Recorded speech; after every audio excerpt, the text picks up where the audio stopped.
Mesdames, Messieurs, ravi de vous retrouver encore une fois de plus dans votre émission La Voix de la Femme sur Béton FM. Et aujourd'hui, on reçoit une grande dame, une jeune dame qui fait vibrer à Kolwezi, une jeune dame qui ne se laisse pas faire, qui se voit déjà au-delà de la province. Voilà. C'est Madame Isabelle Ifanda Isolo, présidente du conseil communal de la jeunesse de Manika. C'est avec elle qu'on va échanger sur beaucoup de points. Elle va nous donner ses expériences, comment elle a commencé, comment elle est arrivée déjà à la présidence de cette institution et quels sont les défis qu'elle a eu à rencontrer. C'est autour de ces questions phares qu'on va échanger avec elle. Alors, je dis Madame Isabelle, bonjour et bienvenue. Vous allez bien? Voilà, c'est elle que vous venez de voir qu'on va échanger avec elle. Alors, sans plus tarder, Madame Isabelle, comment est-ce que vous avez commencé? Si vous pouvez nous partager aussi. Bien sûr que le parcours n'est pas facile, ça n'a pas été facile. Okay. Depuis mon jeune âge, j'ai toujours occupé des postes de responsabilité, que ce soit à l'école, à l'église, partout je me retrouvais, je disais voilà, c'était quoi. Mais j'ai commencé étant à l'université, étant promotionnelle. Après promotionnelle, je suis devenue déléguée facultaire. Après déléguée facultaire, j'ai pris la délégation générale des étudiants de l'université de Kolwezi. Oui, je me rappelle parce que je suis aussi étudiante de l'école. Oui, il y a eu une J'entendais parler de vous. C'était par élection. Voilà. Nous avons remporté ces postes et après c'est là j'ai été présidente de tous les étudiants de la province du Manaka. Wow. Et actuellement, je suis présidente du conseil communal de la jeunesse de Manaka. Ce n'est pas une mince affaire, mais nous avons pu relever certains défis pour arriver. Voilà, vous avez compris, une grande dame qui est devant nous. Et qu'est-ce qui vous a motivé aujourd'hui? Vous avez occupé des postes très importants dans votre parcours. Aujourd'hui, vous êtes présidente. Qu'est-ce qui vous a motivé à emprunter, si je peux le dire, le chemin de la politique? En fait, nous avons constaté, et j'ai constaté personnellement, que notre communauté commence à considérer la femme par rapport aux régimes anciens, par rapport à nos anciens systèmes. Okay. On n'avait pas la facilité d'accepter que la femme pouvait faire quelque chose. Mais actuellement, notre communauté commence à prouver que la femme a une place dans la société. Alors, ça nous motive maintenant, nous les jeunes filles, et aussi les femmes, à emprunter ou à essayer à s'investir en investissant en capital humain pour essayer au moins de relever ces défis ensemble et que nous puissions aussi occuper des grands postes. Imaginez aujourd'hui dans notre pays, être Premier ministre, une femme peut Ce n'est pas quelque chose de moindre. Une femme peut être aussi Premier ministre.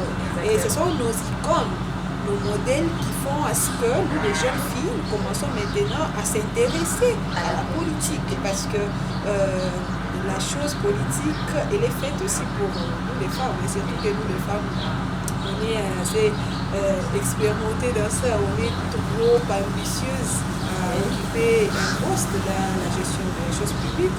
Et nous venons de voir, même en province, il y a Madame Fifi Masuka. Exactement, à la tête de la province. Oui, c'est notre modèle. Parce qu'il y a des femmes qui se sont démarquées et ce sont elles qui nous ont inspirées à aussi s'ingérer dans ces affaires.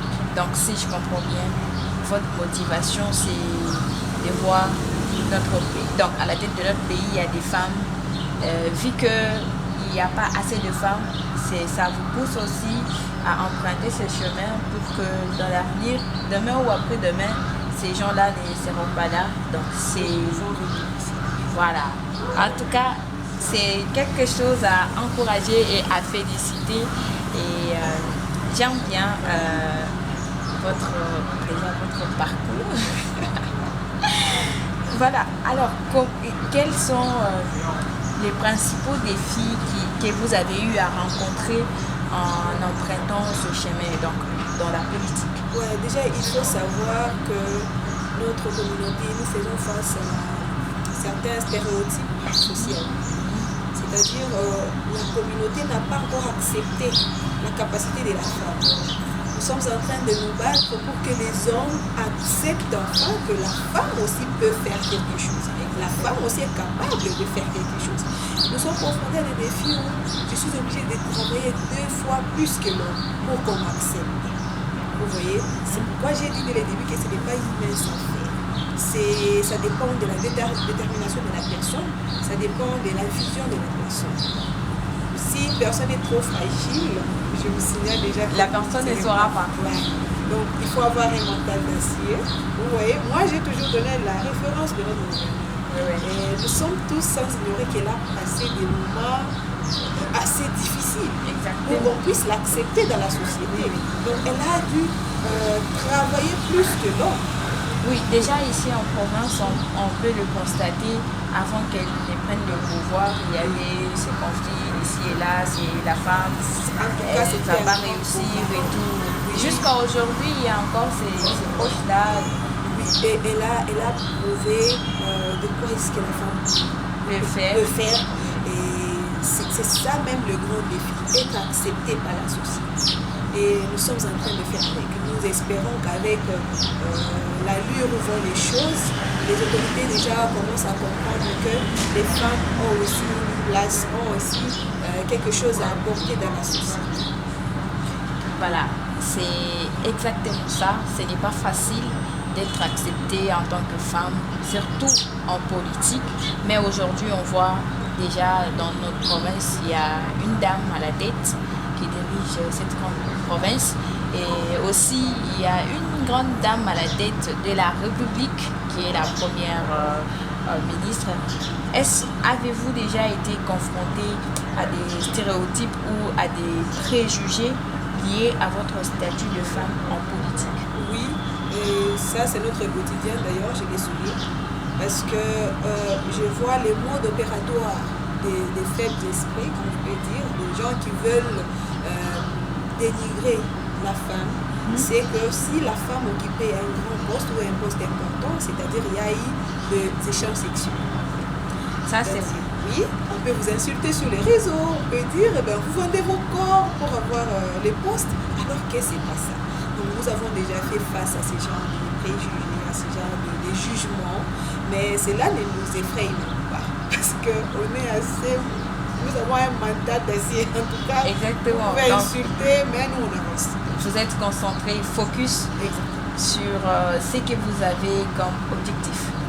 Voilà, ça c'est quelque chose vraiment à encourager. Il ne faut pas commencer à dénigrer les femmes, hein, parce que une femme est capable de tout faire sauf rien.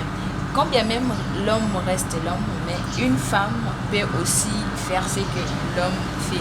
En tant que femme leader, quelles valeurs souhaitez-vous transmettre aux jeunes filles et aux femmes qui aspirent peut-être à entrer aussi en politique? L'honnêteté. Wow. Nous devons être honnêtes pour tout ça. La politique n'est pas ce que les gens pensent. Par contre, si vous êtes honnête, vous allez occuper des postes selon la même information, pas les métiers. C'est menti, l'homme à la place qu'il faut. Notre pays a besoin de gens intègres, de gens honnêtes. Nous avons besoin de députés honnêtes, des femmes leaders honnêtes. C'est-à-dire, là où vous avez vu un, dites que c'était un. C'est pourquoi les gens commencent maintenant à refuser que leurs filles fassent la politique, parce qu'on constate qu'il y a trop de mensonges en politique. Mais je déconseille tous ces gens-là qui pensent que la politique c'est de l'impudicité, ce sont des mauvaises valeurs. Par contre, si vous avez des bonnes valeurs, vous serez sélectionné à la table des décisions. Ouais, parce que même quand on va vous donner un poste, on va quand même fouiller votre parcours. Exactement, ça on va quand même voir de qui il s'agit. On ne peut pas vous donner un poste de responsabilité alors que vous passez votre temps à insulter les gens. quelle éducation que vous pouvez transmettre aux gens. Donc, faites la politique proprement, sans insulter, sans s'étacher le main, comme on a toujours dit. Et vous verrez que Dieu va vous aider dans ce que vous faites. Et vous allez occuper aussi des grands postes. Oui, ça c'est vrai. Donc, on vous demande d'être honnête. Il faut avoir l'honnêteté dans tout ce qu'on fait. Non seulement en politique, hein, même dans la vie quotidienne. Voilà. Comment est-ce que vous faites pour contribuer ou à promouvoir la participation des femmes dans la vie politique? Ça, c'est notre grand combat. Okay. C'est pourquoi récemment, avant la fin du mois de mars, nous avons eu à organiser une activité avec les filles maires. C'est-à-dire les filles qui ont déjà mis au monde, Okay. mais qui restent encore chez elles à la maison. J'ai organisé une activité avec eux pour essayer de renforcer leur essayer de renforcer leur façon de voir les choses. Avoir des enfants ou avoir un enfant sous les toits des parents. Et Bien sûr pas que c'était la peut-être fin de une la- erreur, mais ce n'est pas la fin de votre vie. Vous pouvez vous relever et vous pouvez faire quelque chose. Donc les femmes ou les filles ne peuvent pas se laisser faire parce qu'elles ont déjà mis au monde. Les femmes ou les filles ne peuvent pas se laisser faire parce qu'elles n'ont pas beaucoup étudié. Il y a celles-là qui font des mécaniques. Il y a ceux-là qui courent en fait. Il y a ceux-là qui font des différents métiers qui leur permettent au moins de se retrouver dans la vie. Vous voyez, peu importe votre statut actuel. Bien sûr, vous êtes femme au foyer, si c'est ça votre vision, mais essayez de faire quelque chose pour épauler votre mari. Vous êtes, sans ignorer que nous avons des femmes à la tête de nos institutions publiques, mais qui sont des femmes aussi au foyer. Exactement. Madame la gouverneure, elle est femme au foyer aussi. Madame La première ministre. la première ministre, elle est femme au foyer. Madame Wagner Kaikwamba, celle des affaires étrangères, elle est femme au foyer. Mais comment elle arrive à assumer les tout? Donc faites la part des choses et ne laissez pas seulement aux hommes de s'engager dans l'affaire politique. Ça nous concerne nous tous. Même si vous vous intéressez pas à la politique, mais la politique va s'intéresser à vous. Oui, ça c'est sûr. Parce que si on essaie un peu d'évaluer, il n'y a pas beaucoup de femmes en politique en RDC.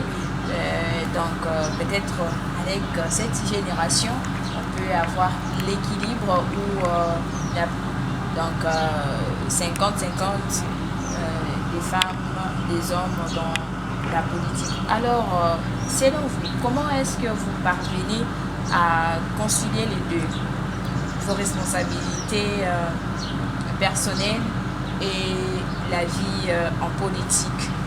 C'est ce que j'ai dit, il faut faire la part des choses. Voilà. Lorsque je suis à la maison, je suis enfant de quelqu'un, je suis grande sœur, je suis peut-être mère. Mais une fois je suis au boulot, je suis présidente. Je suis présidente, là j'assume mes responsabilités en tant que présidente. La seule chose qui n'arrive pas à nous stabiliser, la plupart des femmes, c'est que vous êtes à la maison, vous croyez que vous êtes au boulot. Alors que vous devez remplir vos tâches en tant que mère. Vous devez remplir vos tâches en tant que fille à la maison. Vous devez remplir vos tâches en tant qu'épouse. Votre mari n'a pas épousé le Premier ministre. Votre mari n'a pas épousé DG. Votre mari a épousé une femme. Alors vous devez accomplir vos tâches étant femme. Et une fois que vous êtes au bureau, faites-les comme chef. Faites-les comme chef pour ne pas mélanger les histoires. Donc on s'efforce en tout cas à faire la part des choses. Voilà, il faut faire la part des choses. Il ne faut pas se négliger en tant que femme. Parce que tu es femme, tu ne peux pas faire la politique. Parce que tu es femme, tu ne peux rien faire à part rester à la maison. Parce que dans les temps avant, jadis, c'était seulement les hommes qui peuvent aller à l'école, qui peuvent travailler. Les femmes, c'était rester seulement à la maison et tout. Non, non. Si tu es femme, relève-toi et fais ce qu'il faut. Fais ce que le destin te réserve, ce que l'avenir te réserve. Ou si tu te sens vraiment appelé à faire quelque chose, il faut les faire. Il ne faut pas vraiment hésiter. Alors, Madame Isabelle, quels sont vos projets pour l'avenir, par exemple, de femmes dans la politique? En fait, mon plus grand souhait serait d'être un exemple pour les autres femmes. Parce que il n'y a pas de succès sans successeur. Ça, c'est vrai. Tout ce que je suis en train de faire, c'est pour que je laisse les traces ou les empreintes. Que quelqu'un, que ce soit nos fils, nos filles, puisse trouver l'icône, puisse trouver un exemple à enseigner même aux autres. Exactement. Que soyez comme elle, parce qu'elle a fait ça, elle a fait ça. C'est pourquoi nous sommes en train de nous battre corps et âme pour être la personne idéale, la personne qu'il faut à la place. Qu'il faut. Ça, c'est vrai. Notre plus grand souhait. Voilà. Vous avez compris. Donc, il faut laisser vraiment des empreintes. C'est très important. Alors, Madame Isabelle, quel conseil que vous pouvez donner aux jeunes filles qui vous suivent en ces précis moments, qui veulent peut-être aussi ou qui aspirent être aussi une femme politique? Mesdames, parce que j'allais dire messieurs. Messieurs, voilà. Mesdames, tout ce que je peux dire avant tout, j'ai tellement de l'estime pour vous. Je respecte tellement les femmes. Mais un petit conseil que je peux donner aux femmes qui me suivent en ces moments, l'utilisation des réseaux sociaux a pris d'autres allures. Actuellement, nous voyons maintenant les réseaux sociaux est devenu un outil de destruction pour certaines âmes. C'est-à-dire les âmes qui sont encore saines, qui n'arrivent pas à bien capter les histoires, sont en train de voir n'importe quoi sur les réseaux sociaux. Les réseaux sociaux peuvent être un outil qui va valoriser le métier en faisant des publicités, en créant des contenus constructifs. Mais aujourd'hui, nous avons constaté, maintenant, les gens commencent à utiliser les réseaux sociaux dans les mauvais sens. Où vous vous déshabillez, ou vous dansez pour avoir beaucoup de vues. Si vous avez des ambitions, si vous voulez être quelqu'un d'important demain, et qu'aujourd'hui déjà vous dansez nu devant vos caméras, est-ce que demain quand vous serez quelqu'un d'important, les archives restent? Est-ce que vous tenez au moins compte de ça? Par exemple, si elle devenait gouverneur dans l'avenir. Imaginez, aujourd'hui, Madame Isabelle, gouverneure de la province du Nord, et c'est elle, la TikTokeuse, qui danse sans habit sur les réseaux sociaux.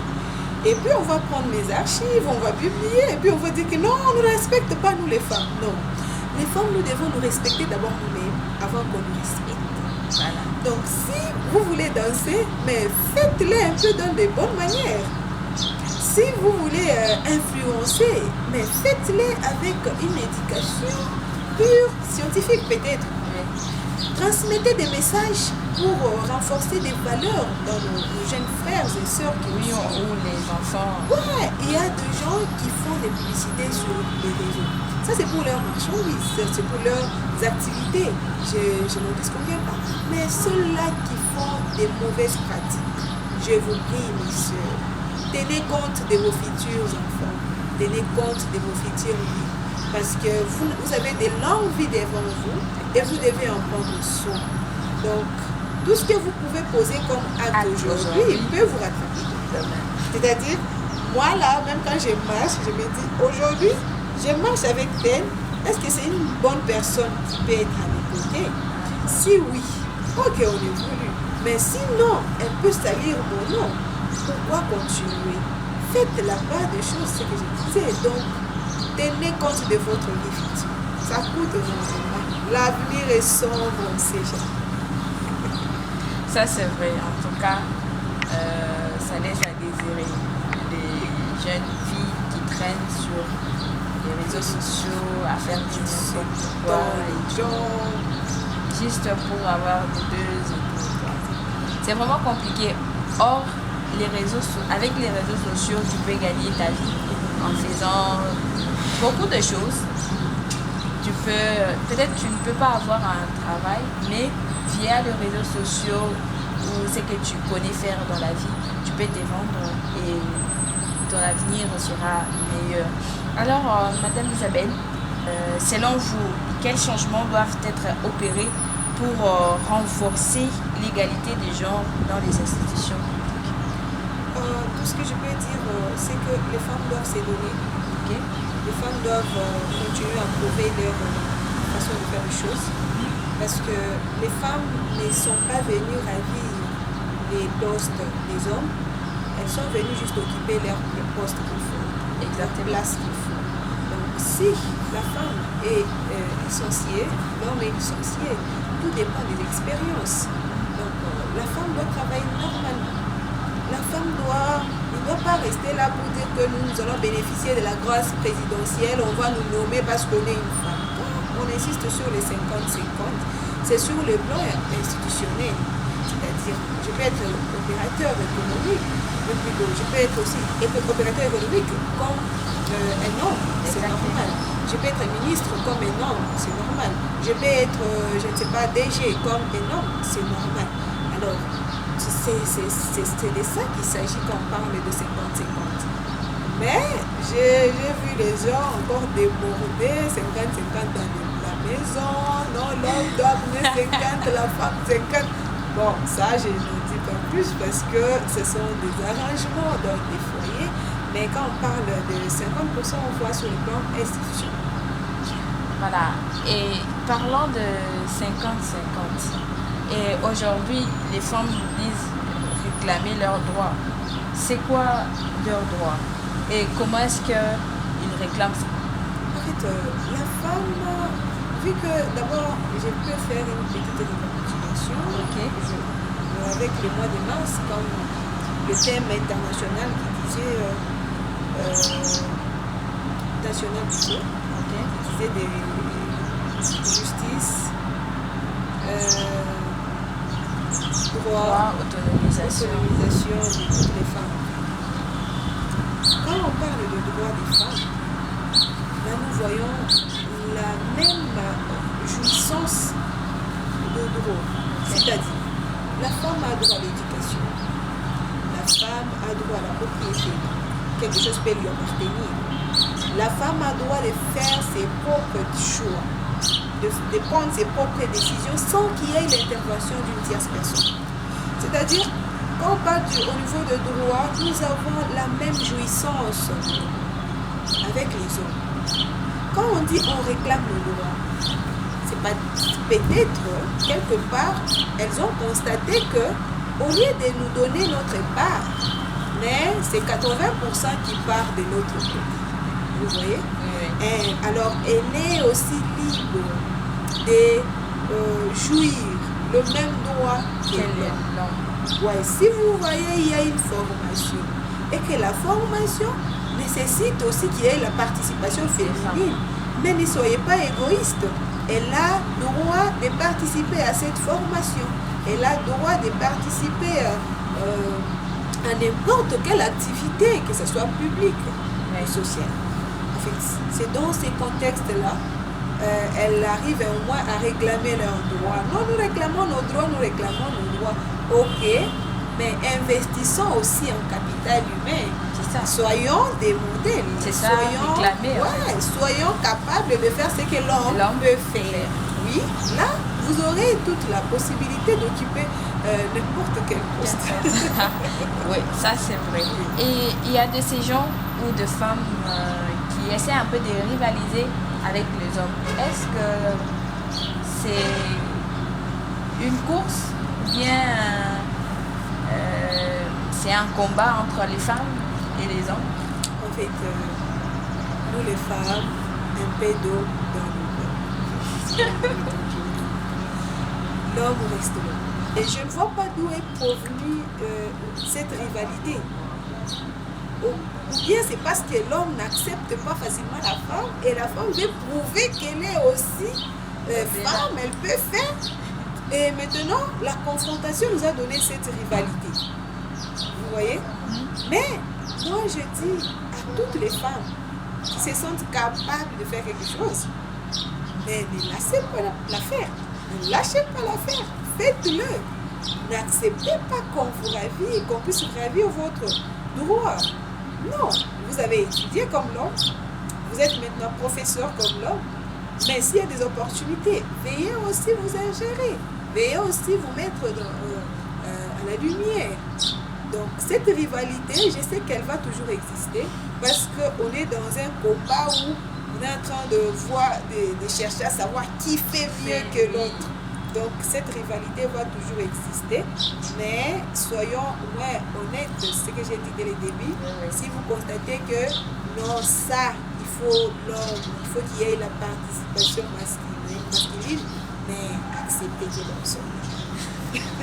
Ça c'est vrai et j'espère que vous prenez note de tous les conseils que Madame Isabelle nous donne. C'est très important.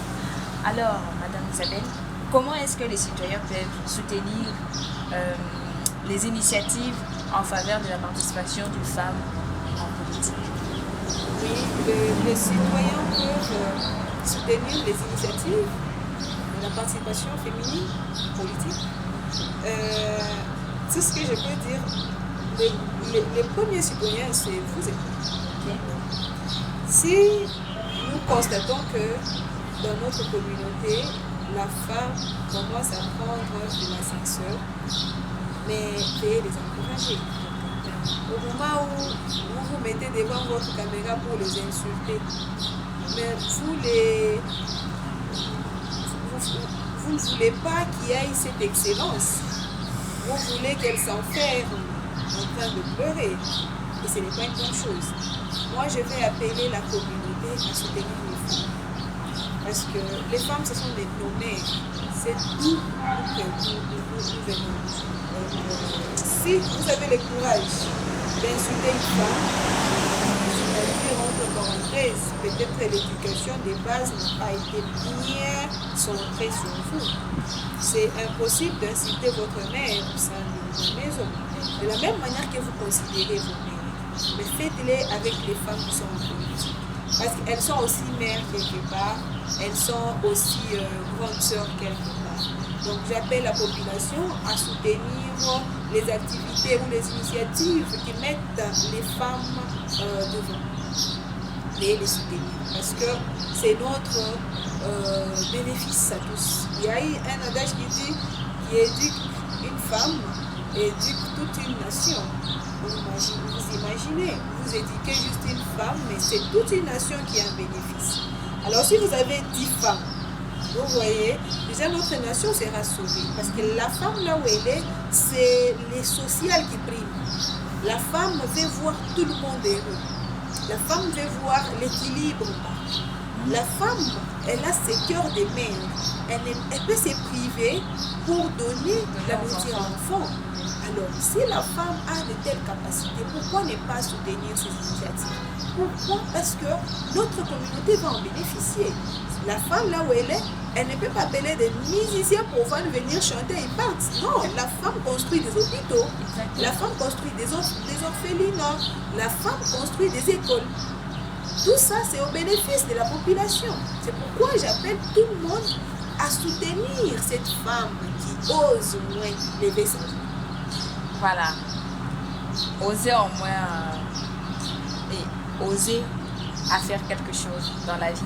C'est très important. Surtout en étant femme. Les femmes ne baissent jamais les bras. Les femmes s'élèvent toujours la tête haute. Alors, faisons mieux. Et pour aller de l'avant, pour garantir au moins notre avenir et aussi l'avenir des générations à venir. Alors, Madame Isabelle, nous sommes pratiquement à la fin. Quel est votre mot de la fin? Avant tout, je tenais à vous remercier de la considération que vous avez posée envers moi. Je suis tellement émue parce que participer de cette grande émission. Alors, j'ai dit à toutes les femmes qui vont suivre, qui nous suivent à ces moments, que vous êtes des chanceuses. Vous êtes notre priorité. Vous êtes la relève de demain. Donc, veillez faire quelque chose, ne restez pas seulement à la maison 24 heures sur 24. Non, osez au moins faire quelque chose pour essayer de vous trouver aussi une place dans la société. Cette République nous appartient tous et tous nous devons mettre la main à la pâte pour que la chose aille mieux. Merci beaucoup. Voilà, nous sommes pratiquement à la fin. Nous disons merci à Madame Isabelle d'avoir accepté notre invitation dans La Voix de la Femme. C'est quelque chose à encourager. Elle nous a donné pratiquement son parcours, les défis qu'elle a eu à relever. Elle n'a pas laissé ou elle n'a pas abandonné ses objectifs. Elle est allée de l'avant. Aujourd'hui, elle est présidente. Alors, c'est quelque chose à encourager. Il faut aussi l'encourager dans ses actions, tout ce qu'elle fait. C'est quelque chose de wow et quelque chose à encourager. Surtout, c'est une femme et puis une jeune femme. C'est vraiment merveilleux. Donc, je vous dis merci à tous et je vous fixe rendez-vous très prochainement. Au revoir.